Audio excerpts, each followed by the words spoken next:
د سعودي په شمال لویدیځ کې د نیوم په نامه یو داسې ښار جوړیږي چې تر اوسه په نړۍ کې جوړ څه چې په اړه یې فکر هم نه ده شوی. یو داسې راتلونکی ښار چې ټول د یوې ودانۍ په څیر لاین کې ډیزاین شوی چې اوږدوالی یې 170 کیلومترو ته رسیږي. که د دې اوږدوالي په اسانه ډول اندازه ولګو نو د جوړیدونکې دې ودانۍ اوږدوالی دومره کیږي لکه د کابل له مرکز څخه نیولې د میدان وردګو ولایت له اوږدو دښتو او غرونو څخه په تیریدو بیا هم د بامیانو ولایت تر مرکز پورې چې ورسیږي.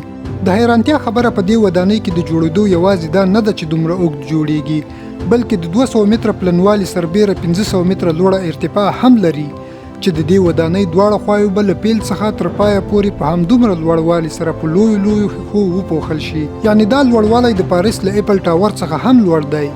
له بله پلوه په افغانستان کې تر ټولو لوړه ودانۍ 115 متره ده چې د کابل په شهرنو کې د عزیزي پلازې په نوم یادېږي.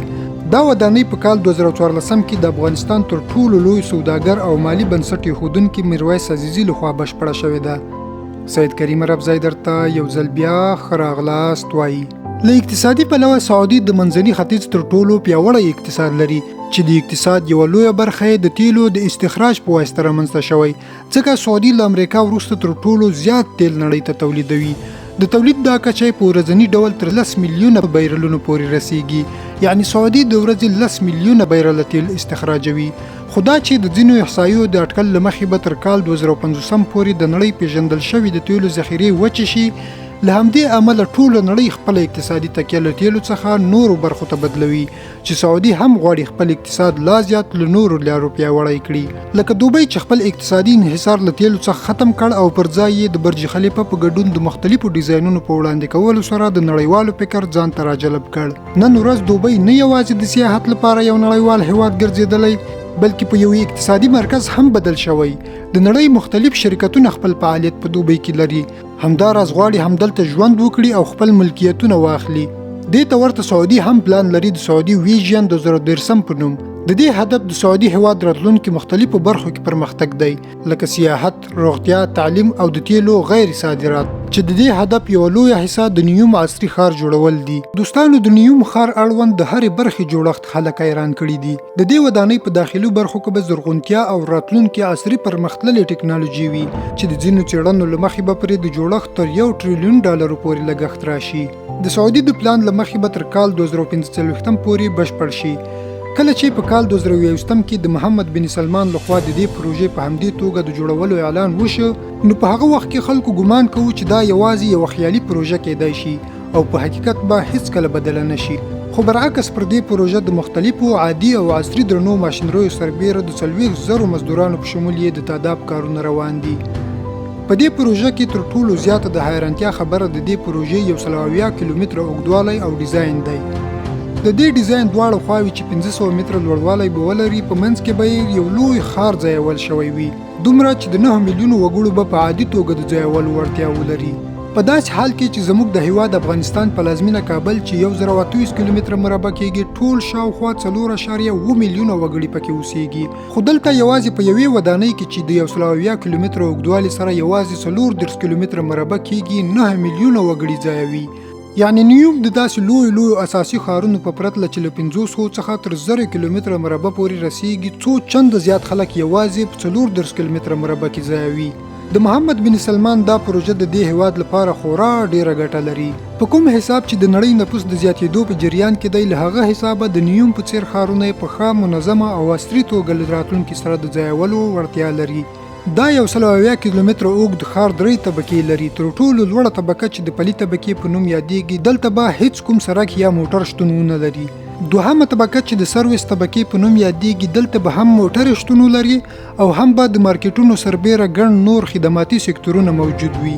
دریمه طبقه چې د سپاین په نوم یادېږي، په دې طبقه کې به د مصنوعي ټرینونو خورا چټکه شبکه وي.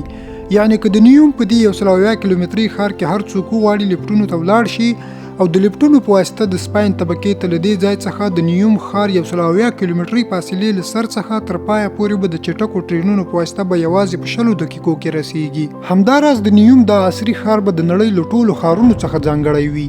دا ښار او پکې ټول برېښنایي سیستم، ترانسپورت، صنعتي سیستم دا ټول به د شمسیانو لخوا د ترلاسه کېدونکو برېښنا په واسطه پر مخ وړل کېږي او د ښار په داخلي برخو کې به له مصنوعي ځیرکتیاو څخه کار اخیستل کېږي چې شخصي او سوداګریز ژوند ته به سیستمونه او اسانتیاوې برابروي او هم به د هر څه په اړه د معلوماتو راټولولو سیستم برابر کړي او د همدې سیستم په واسطه به د هر چا شخصي اړتیاوې پوره کوي. اصلا دا رامنځته کېدونکی سیستم څه معنا لري د دې اټکل معلومول خورا ستونزمن دي.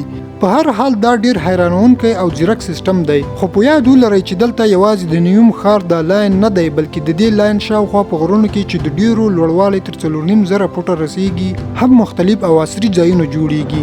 یعنی نیوم د لاین سیټي په ګډون په همدې چاپیریال کې د ټروجینا سره 8 نورو لویو پروژې هم لري چې د ټروجینا په ګډون یې د 4 پروژو اعلان هم شوی.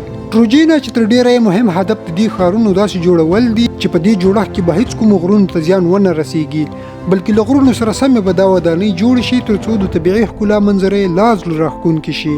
دلته به له غرونو څخه نورو غرونو ته ترانسپورتي سیستم، روغتیایي مرکزونه، لوی تفریحي مرکزونه او عصري کلي وي چې د ژوند مختلفې اسانتیاو ته به پکې لاسرسی وي او په همدومره عصري بڼې جوړولو سربیره به د ټروجینا دا پروژه تر کال 2006 پورې بشپړه شي. یوازې دا نه بلکې دې سیمې د کال 2009 اسیایي ژمنیو لوبو لپاره هم د کوربتوب او طلبي لا له اوسه ګټلې. دا به د سعودي تر ټولو لوړو غرونو په سطحه باندې پیلېږي چې په ژمي کې به د تودوخې درجه تر 0 درجې سانتیګریډ ته ښکته کېږي. یوه بله د حیرانتیا خبره دا ده چې په دې سیمې کې به ټوله رامنځته شوې واوره مصنوعي وي ځکه دا سیمه دومره طبیعي واوره نه لري. بله پروژه د سیندالا په نوم ده چې په 840,000 متره مربع دا رغونکې پروژه به په ډیر نوي او عصري ډول به 2400 اشخاصو ته د اوسېدنې اسانتیا برابره کړي. دا به د نیوم ښار لومړنۍ برخه وي چې به پرانیستل شي ځکه د دې برخې د پرانیستې نیټه له مخکې تر کال 2024 پورې اعلان شوی وه. د معلوماتو له کتلو او اورېدلو نړۍ مننه. که مو معلومات خوښ شوي وي ویډیو لایک او چینل سبسکرایب کړئ.